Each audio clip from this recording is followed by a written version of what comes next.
Hi guys! Welcome back to our channel. In this video, we will learn how to solve the surface area of the three-dimensional objects such as square pyramids, cones, cylinders, cubes, and rectangular prism. So, let's get started. First, let's define surface area. It is the sum of the areas of the base or bases and the lateral faces of a solid figure. Surface area is measured in square units such as square centimeter, square feet, square meter, and other units. Okay? So, para mas ma-visualize natin ano ba yung surface area, so let's say we have this rectangular prism, no? So, pag pinakuha ko yung surface area ng rectangular prism, ang gagawin nyo, you need to get the area nung top base, nung ating bottom base, at saka nung apat na lateral faces. Tama? So, we have 1, itong nasa harap, itong nasa gilid, tsaka yung nasa likod na lateral faces. Okay? So, pag nakuha nyo na yung area ng kada box, pag pinag-add nyo lahat yan, yan yung ating surface area. Okay? So, naintindihan ba? So, again, surface area is measured in square units. So, wag kakalimutan, maglagay ng squared doon sa unit ng ating final answer. Okay? So, to find the surface area of cubes, prisms, pyramids, cylinders, cones, and spheres, you may use the following formula. So, let's say meron tayong solid figure na rectangular prism. Ang formula ng ating surface area dyan is equal to 2 times the quantity of LW plus LH plus WH. Kung saan, yung L is the length ng ating rectangular prism, W is the width, and then yung H is yung height. Okay? Sa cube naman, meron tayong formula na surface area equals 6s squared, kung saan yung s is yung side ng cube. Okay? Next, we have the pyramids. So, sa pyramids, nagva-vary yung kanyang formula. No? For example, surface area is equal to the area of the base. So, depende. Kung ang area ng base ng pyramid is square, ang gagamitin nyo is yung area ng square. Kung triangle naman, triangle. Then kung rectangle, rectangle na formula ang gagamitin nyo, no, to solve for the area of the base. Plus the area of the lateral faces. So ang lateral faces ng isang pyramid is laging triangle, no? So ang gagamitin natin, 1/2 base times height. Okay? So imumultiply mo lang yung area ng lateral faces, kung ilan yung lateral faces ng pyramid, usually 4. Okay? So next, for the cylinder, we have surface area equals 2 pi RH plus 2 pi R square. Okay? Kung saan yung 2 pi, that is constant, yung R naman is the radius, and yung H is the height of the cylinder. Okay? Then for the cone, we have pi RS plus pi r squared. So again, yung pi dito, that's constant. Yung r is the radius, s is the side ng ating cone. And last is yung sphere. We have SA equals 4 pi r squared. Yung 4 pi dito, guys, this is constant. Ang r naman is the radius ng ating sphere. Okay? So, try natin gamitin itong mga formula ng ating surface area. So, let's proceed to our example number 1. Solve for the surface area of the given figure below. So, meron tayo ditong cube kung saan yung side niya is equal to 2 cm. Okay? So, pare-parehas yung ating width, length, at saka yung height. So, ibig sabihin, yung prism natin is a cube. Tama? So, to solve for this, gamitin natin yung formula ng surface area for the cube. And that is SA equals 6s squared. Kung saan yung s is the side ng cube. Okay, so substitute natin. So we have 2. So that is 6 times s, which is 2, then square. So by using PEMDAS, yung exponent muna. 2 squared, that is 4. And then 6 times 4, we have 24. Okay, so therefore, the surface area of the cube is 24 cm squared. So, tandaan, ang unit natin is laging naka-square units. Okay? So, kukopyahin nyo lang yung unit, which is centimeter, then put a square. Next, example 2, solve for the surface area of the sphere. Okay, so meron tayo ditong sphere, guys, kung saan yung kanyang radius is equal to 3 meters.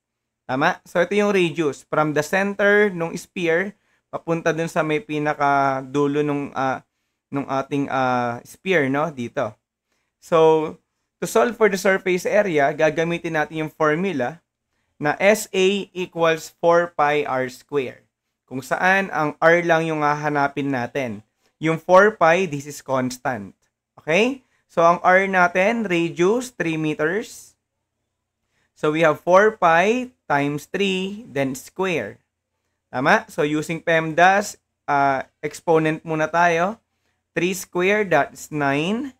And then 4 times 9, that is 36 pi. Okay? So, kung gusto niyo naman makuha yung decimal, in decimals niyan, yung pi natin, that is approximately 3.1416. Okay? So, and that is 113.0976. So, therefore, the surface area of the sphere is 36 pi, and then meters, yung ating unit, and then square. Okay? So, nasundan ba, guys? Okay, so now let's proceed to example number 3. Solve for the surface area of the given figure below. So, dito guys, meron tayong cylinder. Okay, kung saan yung top base niya is a circle. And then meron tayong height na 5 cm with a diameter of 8 cm.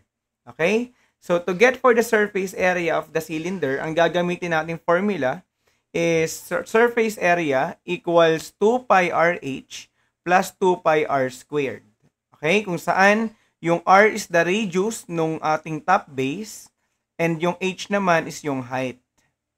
Okay, so dito since ang given is yung ating diameter which is 8 cm, so to get the radius, yung r, ang gagawin natin, hahatiin natin to.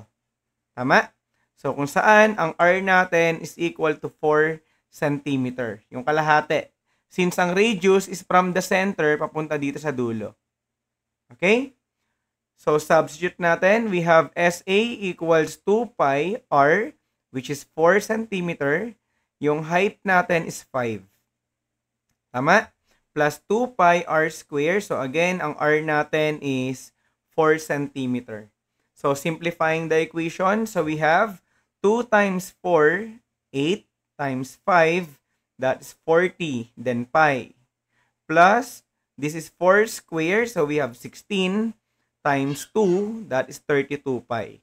Okay, so combine natin to, that is 72 pi, or that is 226.1952 in decimals.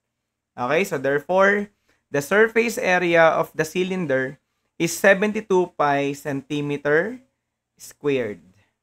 Okay? Next, example number 4. Solve for the surface area of the cone. So, dito naman, meron tayong cone, no? Kung saan yung ating bottom base is a circle, then meron tayong parang slant height or yung side niya. Okay? So, to get the surface area of the cone, gagamitin natin yung formula na surface area equals pi rs plus pi r square, kung saan yung r is the radius, s is yung side ng ating cone, and then dito naman sa may kabila, we have pi r square. So again, r is yung radius. Tama? So substitute natin yung mga given. We have SA equals pi, yung r natin, radius natin is 2 centimeters, times s, which is 4 centimeters, plus pi r square, no? So yung r natin, again, is 2 centimeter. So simplify natin to. 2 times 4, that is 8. Then 2 squared, that is 4. So we have 8 pi plus 4 pi. So combine, that is 12 pi or 37.6992. Okay, so therefore, the surface area of the cone is 12 pi centimeter squared. Okay, so next, solve for the surface area of the given figure below. So dito guys, meron tayong rectangular prism. Tama? Kung saan yung length natin is 20 meters, yung width ng ating prism is 4 meters and meron tayong height na 2 meters. Okay, so dito, i-apply natin yung formula na SA equals 2 times the quantity of LW plus LH plus WH. Kung saan yung L is the length, okay, yung 20. Yung W naman is yung width, which is 4. And then yung H is the height, no? Which is 2 meters. Okay, so substitute natin. We have 2 times L. Ang L natin, 20 times width, that is 4. So we have 20 times 4. Plus LH. So ang L natin, 20. Ang H natin, 2. So that is 20 times 2. Okay? And then plus WH. So ang width natin is 4 times height, which is 2. Okay? So simplify natin. 20 times 4, that is 80. 20 times 2, 40. 4 times 2, 8. Okay, then combine nyo lang to. 80 plus 40, that is 120. Plus 8, 128. And then times 2, that is 256.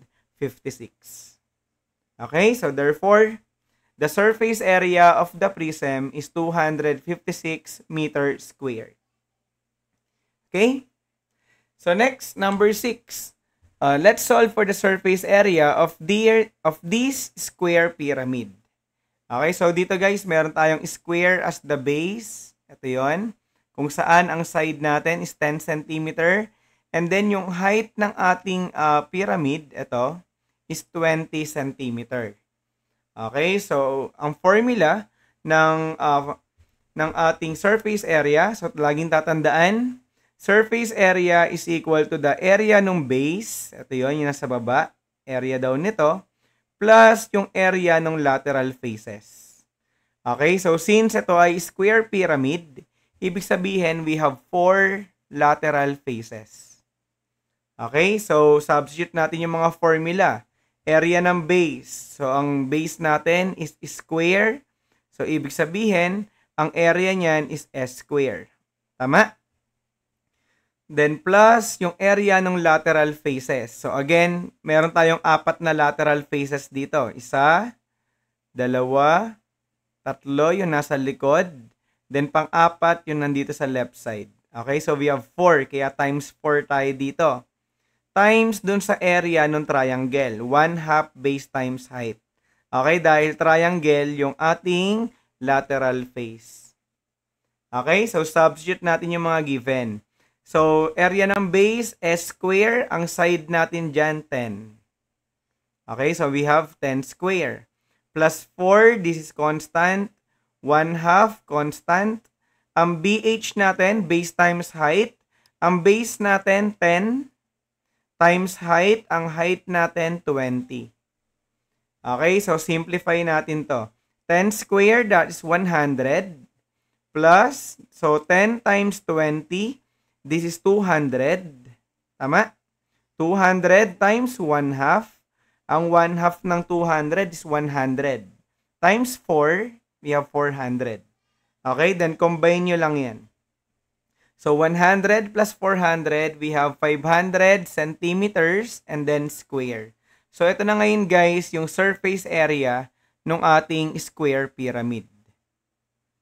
Okay, nasundan ba kung paano tayo nagsasolve ng surface area?